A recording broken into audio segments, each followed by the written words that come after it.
الحمد لله رب العالمين والصلاة والسلام على أشرف المرسلين نبينا محمد وعلى آله وصحبه أجمعين.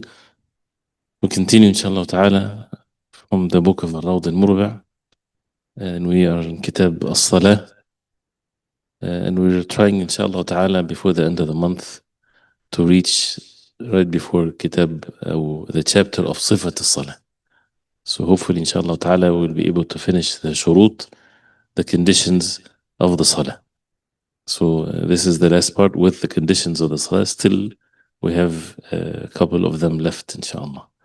So the last thing that we didn't finish yet with regards to the different types of clothings or garments, which is one of the conditions of the Salah, is satrul awra, to cover the awra, and the awra for the men versus the awra for the women. And since that is mentioned, the ulama would mention in the same place the different types of what's permissible, what's not permissible when it comes to garments. That's why we talked about the silk and the gold and the silver for men that is not permissible, and some of the details of the masail there. So continuing inshallah ta'ala with the last part of that, and then we go to ijtinab al-najasa, and we're following the book word by word inshallah. And therefore, for questions and things like that at the end, inshallah. At the end, once we finish, inshallah, if you have any questions, go ahead and ask, inshallah. So he says, وَيُكْرَهُ الْمُعَصْفَرُ. This is in the Z. وَيُكْرَهُ makruh. That means it's disliked, it's not haram to wear al-mu'asfar. I will read first. This is in the Z. وَيُكْرَهُ الْمُعَصْفَرُ وَالْمُزَعْفَرُ للرجال. المعصفر is makruh, and al-muza'far. These are two different things. للرجال for men. المعصفر, he says في غير إحرام. As long as it's not in ihram. That means if it's in ihram clothing, it's permissible. ويكره المزعفر للرجال. Also المزعفر is makruh for men. لأنه صلى الله عليه وسلم نهى الرجال عن التزعفر. متفق عليه. Because the Prophet عليه الصلاة والسلام forbade men from التزعفر. And التزعفر is to wear something that is made of the za'faran. And the za'faran is saffron. Saffron, this is what saffron is known, which is a very bright color. Al-mu'asfar is a different plant, not the same. Al-mu'asfar, if I'm correct, it's translated as the safflower. Am I saying it right? Safflower? Safflower. So there's difference between the safflower and the saffron. The color is different. So al-mu'asfar, both al-mu'asfar and al-muza'far, if the garment is dyed with these specific element, then it's makruh. Is it meant for it to be the color or the actual plant? The plant. So it's not the color. The color is not what's disliked here. It's to make the dye with these two types of plants as disliked. As we said, it's not something that is haram for men. Even though the Prophet عليه الصلاة والسلام, he said نهى لأنه صلى الله عليه وسلم نهى الرجال عن التزعفر. متفق عليه. And as a result of that, he says ويكره الأحمر الخالص. ويكره الأحمر الخالص is disliked. This is all in the category of the makruh. الأحمر الخالص, the pure red. The pure red. So this is now with regards to the color, not the plant. So the pure red, if it's purely red, because the Prophet ﷺ, he had hulla hamra. He would have a hulla. Al-hulla is the one that has two pieces, garment with two pieces. And it was red. And it was said that it had some lines, that the lines is different color than the red. It was not pure red. So it's not about the red color if it's only purely red for men, purely, very pure and very bright. And it's makruh, is disliked. وَالْمَشْيُ بِنَعْلٍ وَاحِدَةٍ. And to walk in one na'l also is makruh. And it's something to be avoided, because even though the word says naha, the Prophet ﷺ forbade, so that's why it should be treated as it's permissible. It's not permissible, as some had mentioned that. So والمشي بنعل واحدة, since this is mentioned, then now talking about النعل, shoes walking with one pair of shoes or slippers or anything, to put one and not the other, even for a few steps. So if someone finds only one pair of his shoes, either he wears them both or he does not wear them at all. And that's the exact hadith of the Prophet ﷺ. And this is part of the injustice that a person would do to his foot, as the Prophet ﷺ mentioned that. So وَالْمَشْيُ بِنَعْلٍ وَاحِدٍ. As the ulama, they say, even if we do that all the time, even if it's a few steps, you have your child kicked your shoes from its place, so you have one pair is in front of you and the other one you see it at the end of the room. So what happens? You put the first one in and then you walk with one till you put the other one. No, you should not do that because you walked. So it doesn't mean that you have to go outside and walk like this. Even for a few steps, a person shouldn't do that because no one, meaning leg, has the right than the other. فليست الأولى بأحق من الأخرى أو الثانية, as the Prophet ﷺ said. You should treat both of your legs equally. You should treat your foot, both of them, equally. So you're doing injustice to one versus the other. That's basically what the hadith says. Of course, regardless of what's the benefits of that's something else. وَالْمَشْيُ بِنَعْلٍ وَاحِدٍ. Also, from the makruh, this is all list of makruhs. وَكَوْنُ ثِيَابِهِ فَوْقَ نِصْفِ سَاقِهِ أو تحت كعبه بلا حاجة. وَكَوْنُ ثِيَابِهِ, whether his garment is over the middle of his shin. So above the middle of the shin, that means under the knees and over the middle of the shin. This is makruh. That means it's very short. أو تحت كعبه, or under his ankle, بلا حاجة, without a need for such a thing. And we talked about the khuyala before, and the issue of al-isbal, which is forbidden. The isbal is forbidden. The garment to be under the ankles, this is forbidden. And this is the correct opinion, inshallah ta'ala, even though some would say otherwise. I mean, they only make it for the khuyala or for the arrogance. Right? But this is not the correct opinion. Allah subhanahu wa ta'ala knows best, because of the hadith of forbidding the garment to be below the ankle. And we talked about that in some details before. Al-khuyala, to do it with arrogance, this is of course major sin. This is haram, no doubt about this. And this is agreed upon. If it's done without khuyala, if it's done without arrogance, it's still forbidden. Because the other hadith does not mention khuyala, and it's still forbidden. ما تحت الكعبين من الإزار ففي النار. What's under the ankles from the izar is in the fire, as the Prophet ﷺ, he said. And we have the actions of the Prophet ﷺ, and how he would make sure that no one would have such a thing. And plus, someone to claim that he's not doing it out of khuyala, he's praising himself, which is forbidden to praise yourself. And no one knows what's in the heart when it comes to arrogance. It's very delicate sometimes. And Abu Bakr radiallahu anhu, he came to the Prophet ﷺ and he said, إِنِّي أَتَعَهَدُ إِزَارِي. He keeps on falling from him. And he keeps on pulling up. And this is Abu Bakr radiallahu anhu. He did not say, I don't do things khuyala. I don't do it for kibr. So it's okay for me to drag my garment. No, he's following the command of the Prophet ﷺ, but his waist is small that it would fall. So the Prophet ﷺ praised him, and he said, إِنَّكَ لَسْتَ مِمَّنْ تَفْعَلُ خُيَلَاء. You're not from those who do it with khuyala, with arrogance. Who can guarantee, who can have the same thana and praise and tazkiyah like Abu Bakr radiallahu anhu? Whoever says this about himself, he has an issue with it. He should fear Allah subhanahu wa ta'ala. But that's only if it's from the khuyala. And that's why, bila haja, if someone has a need, is not able to, that is exceptions. So the rule does not apply for the exceptions. So this is what's there. وَلِلْمَرْأَةِ زِيَادَةٌ إِلَى ذِرَاعٍ. For women, ziyada, to increase till 1 arm length. That's also the hadith of the Prophet ﷺ, where sure this is here now. the hadith of the Prophet ﷺ. When Salama radiallahu anha, she asked the Prophet ﷺ about the garment when he was saying that the garment is to the middle of the shin.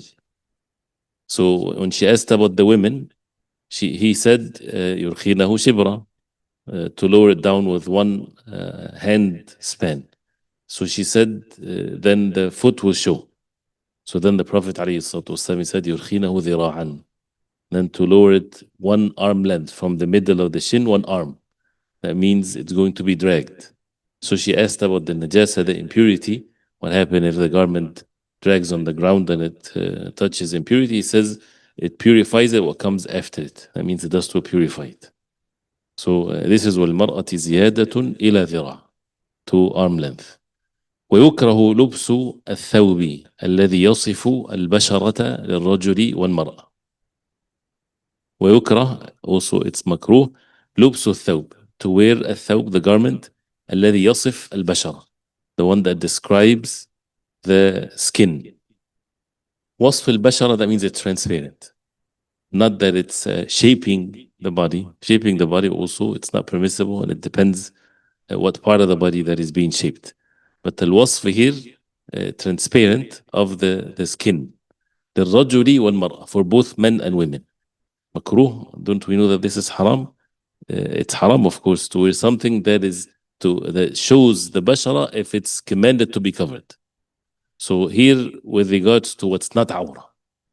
So if a man is wearing a shirt and it's transparent on his chest is shown, for example, as a transparent garment, it's disliked. It's part of not having the best or the most proper way of wearing clothing in the salah.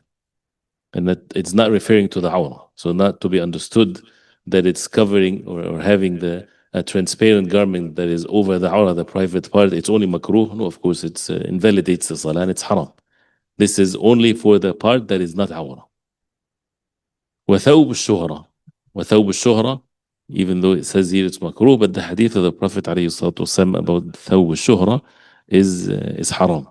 That forbidding the person to wear the clothing of shuhra, and whoever does this, he subject himself to the punishment of Allah subhanahu wa ta'ala. And thawb shuhra is the garment of shuhra, means when someone is being famous. That's the word used for someone that people would point fingers to him. This is a shuhra, someone mushtahir, hadith al-mashhur, well famous among the ulama, for example, or among the people. So it's not necessarily a bad word, but thawb al-shuhra is something that a person would wear that is not according to the norm of his people. People would stare at him. They would point fingers at him. They would fall in his ghiba. They would talk bad about him. So there's so many ilal and reason why it's to be avoided. It's sufficient what the hadith of the Prophet ﷺ forbidding it, but the reason for it is whether it because he's not wearing something that is not the norm of the people, can cause all kinds of things to the heart, and also to avoid others from backbiting him. Because usually people, when they see someone looking strange, they will start talking about him. So thawb al-shuhra. And this is what's among the Muslimin. Thawb al-shuhra, that is among the Muslims. وهو ما يشتهر به عند الناس. What makes him famous or recognized, or they know this person with these strange garments that he wears. ويشار إليه بالأصابع, people will point fingers at him. This is forbidden for a Muslim to do so. Unless people, if they're all wearing something to expose their awrah, for example, and he's the only one that is going to cover himself, it's okay to be, of course, he has to do it. And the same thing would identify a person as a Muslim and things like this, and the garments that the Prophet ﷺ used to like to wear, like the qamis, this is valid to be done at all times. But to avoid any harm that might happen, that's even from the things that are mentioned before. So this is where thawb shuhra, and it's general, and it can be different from one place to the other, from one time to the other, according to the norm of the Muslimin, without sins. And then after that, he says, وَمِنْهَا. So now we finish the part of the garments and the satr al-awra. And then now ومنها أي من شروط الصلاة اجتناب النجاسة. Now many different مسائل with the najasa, and some of the hadith that mentions that. He says ومنها أي من شروط الصلاة, from the conditions of the salah اجتناب النجاسة, to stay away from النجاسة or النجاسات. And we talked about the najasat before. حيث لم يعفى عنها بدن المصلي وثوب بدن المصلي وثوبه وبقعته وعدم حملها. The way to make اجتناب, the word اجتناب, that means to stay away. So that the body is not having najasa, as it's going to be mentioned, also being on it or with different details, and his garment and his buq'a. The buq'a is the spot that he prays on. And the spot that he prays on, not the entire masjid, not the, for example, if he prays on a prayer mat, for example, not the entire prayer mat, it's the spot that he makes sujood on and stands on. This is only the spot that he makes a salah on. It has to be away from najasa, does not have any impurities in it. وعدم حملها, and also not to carry najasa. So someone carrying najasa in his hand or carrying a bottle of any najasa because he wants to go send it to the lab, for example, that invalidates the salah. So even carrying it, this is not permissible. Carrying a child, as is going to be mentioned with some of the details here, having a child that wearing Pampers, for example. Sheikh Ibn Baz, rahimahullah, when he was talking about this matter, he said this is a matter that is easy, plus it's secure, right? But if it's full and it's very obvious, then a person should avoid, of course, doing that. So وعدم حملها, so عدم حملها, not to carry it. لحديث تنزهوا من البول فإن عامة عذاب القبر منه. تنزهوا, التنزيه is to distance yourself from the urine, because the majority of the punishment of the grave is from it. Most of the punishment of the grave is from the urine. And this is general, not in anything, because it's تنزهوا من البول, whether it's on one's skin, one's garment, the place that a person prays on. وقوله تعالى وثيابك فطهر, and your garment purify. So فمن حمل نجاسة لا يعفى عنها, I will read the Z. فمن حمل نجاسة لا يعفى عنها أو لاقاها بثوبه أو بدنه لم تصح صلاته. So now this is cases where the salah is not valid. فمن حمل نجاسة, whoever carries najasa, لا يعفى عنها, is not to be overlooked. العفو is to pardon, right? Not to be pardoned. And we talked about that before. النجاسة المعفو عنها is the very small amount of najasa that it's insignificant, very small. You cannot see it, you cannot smell it, right? It's very small. So whoever carries najasa لا يعفى عنها ولو بقارورة, even if it's in a قارورة. قارورة is the bottle. لم تصح صلاته, his salah is not valid if someone has najasa. فإن كانت معفوا عنها, if it's to be overlooked, something to be pardoned because it's insignificant. And he gives an example. كمن حمل مستجمرا أو حيوانا طاهرا صحت صلاته. Like someone carries mustajmir. Someone carries mustajmir. What's mustajmir? Al-istijmar, we took that before. What's al-istijmar? We're using the rocks to wipe the najasa after going to the bathroom. So al-mustajmir is the human being, is the person that wiped his najasa with stones. And wiping the najasa with stones, as mentioned before, it doesn't mean that the najasa is completely removed, but it makes the salah valid. If a person uses only the stones or tissues and it comes out clean, that means he can make wudu and make salah, even though it might be under microscopic level, there is najasa there. But the deen does not, the sharia does not go after these matters. This is something to be overlooked. It's not a major thing. So if someone carries a child, for example, and the child made istijmar, that means he has some najasa, but it's very small and it's insignificant, right? So Even, and why did he say كمان حمل مستجمرا? Why didn't he talk about his own, if someone, his own self is making salah? He says كمان حمل مستجمرا. Carrying a najasa is one thing, but if someone himself is made this his istijmar, already he has the evidence that he's fine. Because if he makes his istijmar, if he wipes himself with a stone or a tissue, he's fine and his salah is valid. But to carry someone that made istijmar, this is where it fits in this context. Because there is najasa there, but it's very insignificant. And he is carrying it. So this is كمن حمل مستجمرا أو حيوانا طاهرا, or carried a pure حيوان animal. And the animal would not be safe from having things inside, for example. Carrying a cat, for example. Person making salah and the cat is on his shoulder. It's permissible, but the cat might have some things. Small najasa, or ate something, ate a rat or something, or a mouse or whatever. So it's inside of it. So if someone having waswas, then he's going to go after, no, this might be this. No, this is all to be overlooked. أو حيوانا طاهرا صحت صلاته, his salah is valid. So this is to make sure that the meaning of حمل النجاسة is clear. Because it has to be لا يعفى عنها, not to be overlooked if it's insignificant. So من حمل النجاسة أو لاقاها اللقيا is to meet something or to meet someone. So لاقاها, that means he met. Here the ضمير refers to the najasa. The najasa is met. What is the meaning of najasa is being met? That means touched, or have some touching the najasa, but with some details that's going to be mentioned. Najasa came onto him. Najasa fell on his garment. Najasa, he stepped on najasa. So أي لاقى نجاسة لا يعفى عنها. That means he get across najasa that is not to be pardoned. He stepped on it, fell on him from an upper floor, things like this. بثوبه, in his garment, أو بدنه, or his body, لم تصح صلاته. His salah is not valid.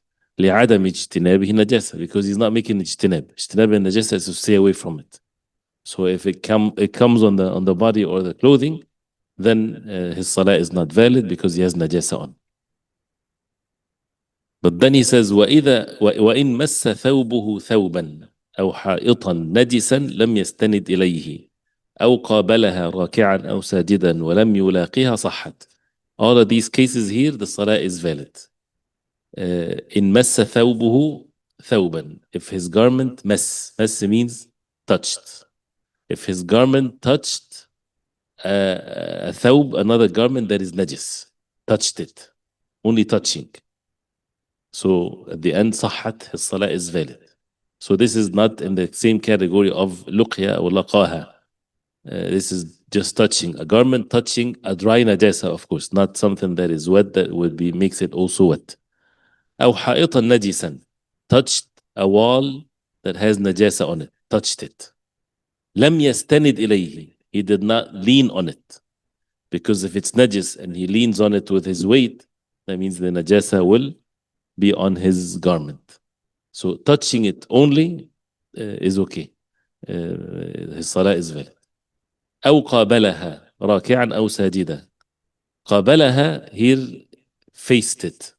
Someone faced a najis wall, impure wall, in his ruku' and his sujood, his salah is valid. ولم يلاقيها, he did not touch it. So he's only just facing. So facing the najasa does not invalidate the salah. Salah is valid if he faces the najasa without touching it. So these cases here takes away or makes us understand what is the meaning of laqaha. And sometimes when the ulama mention in the books of fiqh, what might sound as extreme examples that might not happen in the real world, is many of it is they're not making up masail as some might think, but it's to make you understand the original ruling, to make the person understand what is the meaning of laqa najasa, what is the meaning of najasa coming onto the person. So to avoid misunderstanding, showing that if it's touched or he prays in front of it, all of that is fine, the salah is valid, and it's not comes under ijtinab and najasa, because ijtinab gives the meaning of you run away from the najasa, you're far away from the najasa. Here in this context, ijtinab najasa, that means you stay away from having it on you, whether it's your body, your clothing, and the buq'a, and the spot that you pray on. Then he says, we're getting into some detailed مسائل here. وإن طين أرضا نجسة أو فرشها طاهرا كره وصحت. That's the Z. وإن طين أرضا نجسة. الطين is the mud, right? طين, that's a verb. That means the person put طين, put mud. طين أرضا. He put mud on the ground. So putting mud on the act of putting mud on the ground, it's called طين. طينت أرضي. I put mud on my land. So وإن طين أرضا نجسة. The land or the spot is impure, so he put mud on it. He covered it with mud. أو فرشها طاهرا. Or he فرشها. الفرش is to have a cover. He covered it with something pure. So the ground is impure. He covered it with a carpet or something that the najasa would not go through. Because if the najasa would affect the top of it, then of course makes it najis. So covered it with something pure, صفيقا. That's why he says in the sharh, صفيقا, thick. Does not allow the najasa to go through. أو بسطه على حيوان نجس. Or he البسط is to cover also. بسطه على حيوان نجس, on a najis, on an impure animal. And he prays on top of the animal. This is basically because it's all related to the salah. أو صلى على بساط باطنه فقط نجس. Or he prayed on a بساط. البساط is the thing that is put on the floor. So carpets and the like of it. This is بساط. باطنه فقط نجس. باطنه, the inward part of the بساط is najis, not the upper part, not the part that is being touched. So if you can imagine a garment or a carpet, the bottom of it, say for example, is made of something najis, but the top is cloth and it's pure, then the salah is valid because he's not touching the najis, right? So the bottom of it is impure, but the top is pure, so all of that makes the salah valid. But then kuriha, these things is in the categories of makruh because it's kind of making it closer to the najasa. Plus, a person might then, after some time, get acquainted with it, and then eventually, then people will become at ease with the najasa, so then they fall into the haram. That's why how the makruh is gets you closer to the haram. But the makruh, if someone prays in such a situation, his salah is valid. But the makruh is to stay away from. He says, كره ذلك لاعتماده على ما لا تصح الصلاة عليه, because he's leaning on something that the salah is not valid if he leans on, but he's not leaning on it directly. It's underneath, or as we heard. وصحت, كره وصحت. It's disliked, it's makruh. وصحت, that means the salah is valid. لأنه ليس حاملا للنجاسة ولا مباشرا لها, because he's not carrying the najasa and he's not touching it. So all of what we heard from the beginning of this subject is basically to avoid carrying a najasa and to avoid being touched, or not just touched, to have this najasa on one's body or clothing or the place that he prays on. If these two things are not there, then the salah is valid. If it's makruh, if it's closer, it got the person closer to the najasa versus that it's valid without any karah. Clear? After we finish, inshallah, you can see how the different categories of things here. وإن كانت النجاسة بطرف مصلى متصل صحت. Now, another branching out with some of these examples. وإن كانت, if the najasa بطرف مصلى. طرف is the edge. مصلى is the prayer garment or the prayer mat. Prayer mat. Right? مصلى is the place that you pray on, but it's on the edge. متصل, connected to the place or to the carpet that you pray on. So if you imagine a prayer mat, right? So a piece of cloth or something that you pray on. Part of it, the edge of it has najasa on it. Clear. But you're not making sujood on this part. متصل, and it's connected. It's not separated. It's part of the same garment, but part of it has najasa. This is متصل. صحت, the salah is valid. He's not making sujood on it. He's not touching it. It's on the side. He said صحت الصلاة على الطاهر. The salah is صحيحة, is valid on the pure, on the part that is pure. Now, more technical here. ولو تحرك النجس بحركته. Even if the najis, if the impure part moved, تحرك, when the musalli moves. So when you make sujood, you know, the garment or the carpet moves a little bit. So the najasa also moves when the carpet moves. It's fine as long as you're not on it. It's on the side, on the edge. So why this is there? Because as we see, some cases it's not going to be valid. So ولو تحرك النجس بحركته.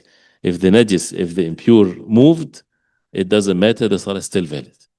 وكذا لو كان تحت قدمه حبل مشدود في نجاسة وما يصلي عليه منه طاهر. The same thing, وكذا, that means the same ruling applies, that means the salah is valid. If كان تحت قدمه, it was underneath his foot, حبل مشدود, rope that is مشدود, pulled, that means it's stretched. في نجاسة, that means a rope that is tied to najasa, tied to something impure.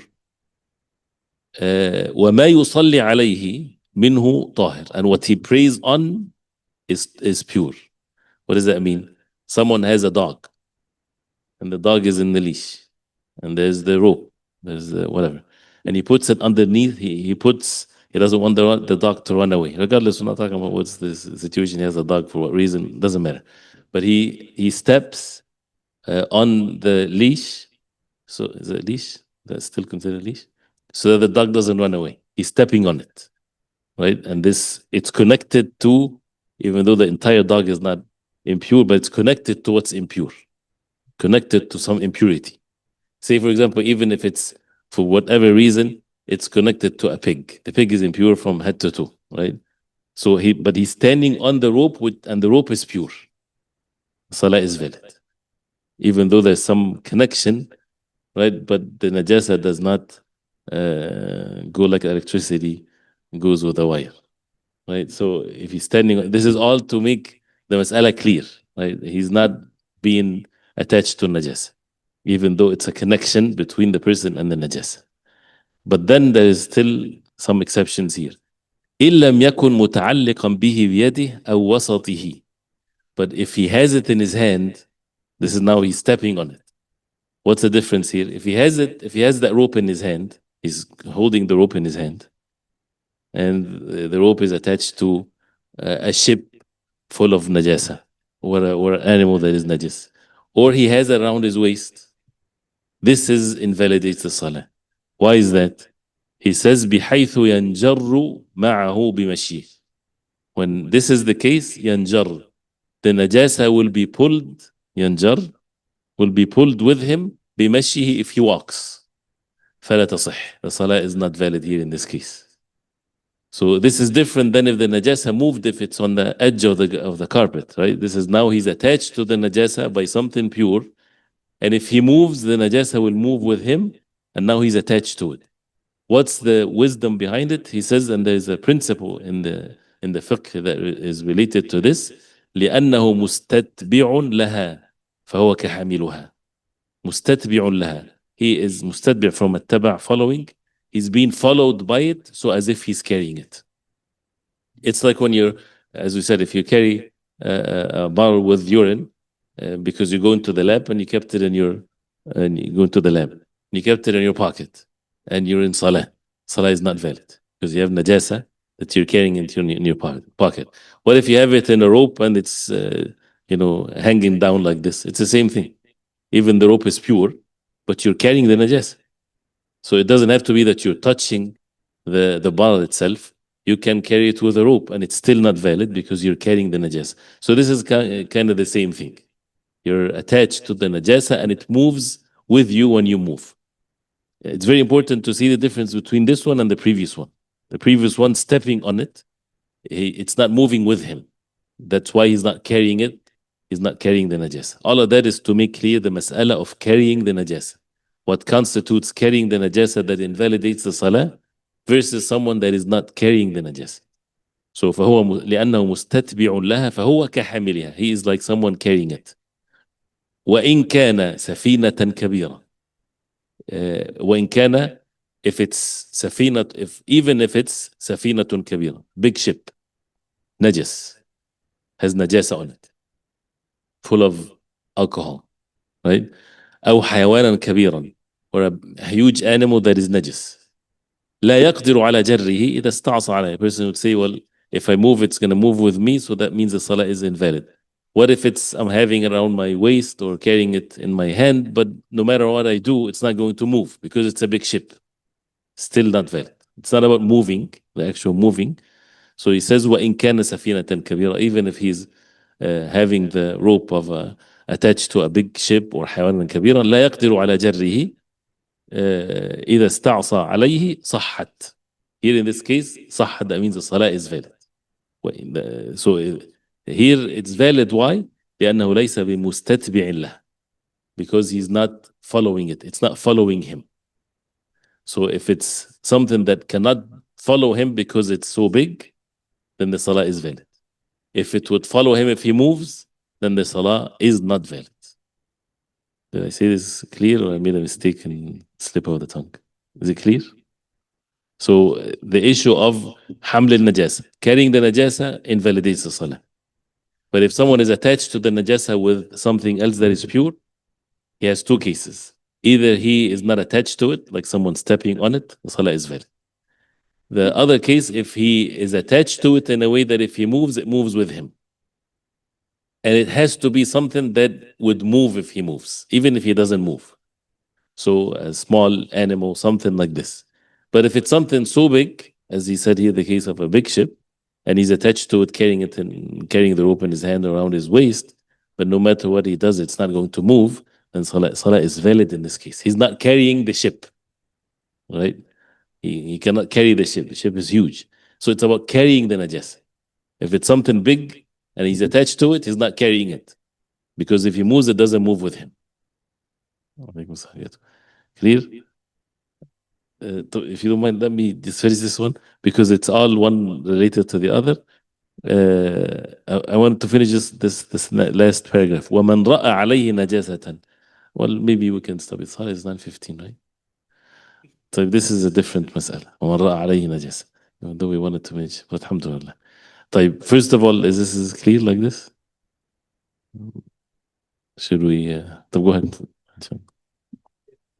If there is urine absorbed in the carpet and you did not recognize it, it doesn't show, it doesn't smell. If a person doesn't know, the salah is valid. But if he knows that the najasa fell on this spot, actually this is the next masail where a person is not aware of the najasa. In jahila and najasa. If he is not aware of it and he prays, the salah is valid and he does not have to repeat it according to what's the most correct opinion, inshallah ta'ala. But if he knows that the najasa is there, it doesn't matter whether it disappeared or not. He has to wash it. And if he knows for sure there is najasa in the front part of the room, but he's not sure exactly what spot, then the entire front part has to be washed. This is to make sure that the certainty is taken care of. But if he doesn't know, there's no harm on him. No. Now, as we mentioned this issue of carrying the najasa, if you're carrying a child, and say, for example, that the urine, you feel the warmth of it, that means you have to leave the salah. If it comes on one's body, then you have to wash it. If you just feel that they relieve themselves, to be away from these differences of opinion, to not to carry a child with garments or pampers that is full of najas, to avoid that. But we don't know if he has something or not, then it's something to be overlooked. Sheikh Ibn Baz rahimahullah, specifically when he asked about this, the child is wearing pampers, but you're not sure if he has najasa in it or not. Might be not, because the smell of it doesn't show it. Is not, maybe some urine, but not much. Then this is something to be overlooked. But if it's very obvious that it's full, then of course you don't carry the child in this case, unless it's a darura, it's a necessity. The child is going to be harmed. That's a different story. Right. This is going to be mentioned afterwards, the issue of you are in salah and you discovered the najasa. So if you remove it right away, then you continue your salah and there's no problem. As the Prophet ﷺ was in salah, and in salah he took his shoes off, and as a result of that, the Sahaba radiallahu anhum did the same thing.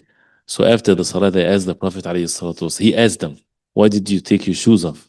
They said, we saw you doing it, alayhi salatu wasalam, so we did the same thing, following the Prophet alayhi salatu wasalam. He said, Jibreel alayhi salam came to me in the salah, and he informed me that they have najasa in them.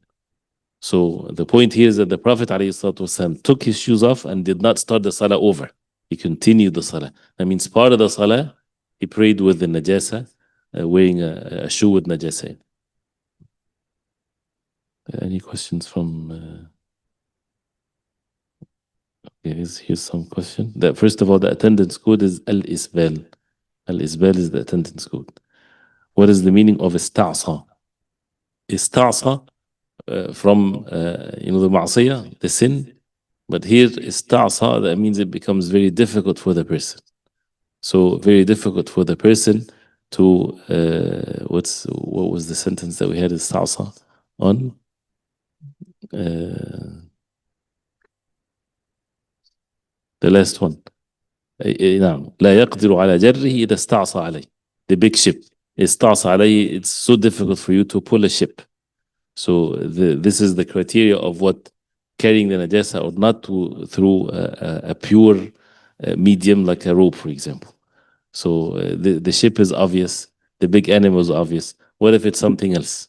So if someone has a rope around his waist or carrying a rope for a big container that has najasa in it and he's in the salah. If it's a big container that if he moves, it doesn't move with him, then the salah is valid. So this is استعصى علي. استعصى علي حفظ متن معارج القبول. It was difficult for me to memorize the متن of استعصى علي. Difficult for me. So this is a word to be used in anything that is difficult for a person to do. The spot one makes sujood on cannot have any najasa on it. And the person cannot carry any najasa, even if it's in a bottle of urine you're carrying in your pocket. This is to clarify. Yes, correct.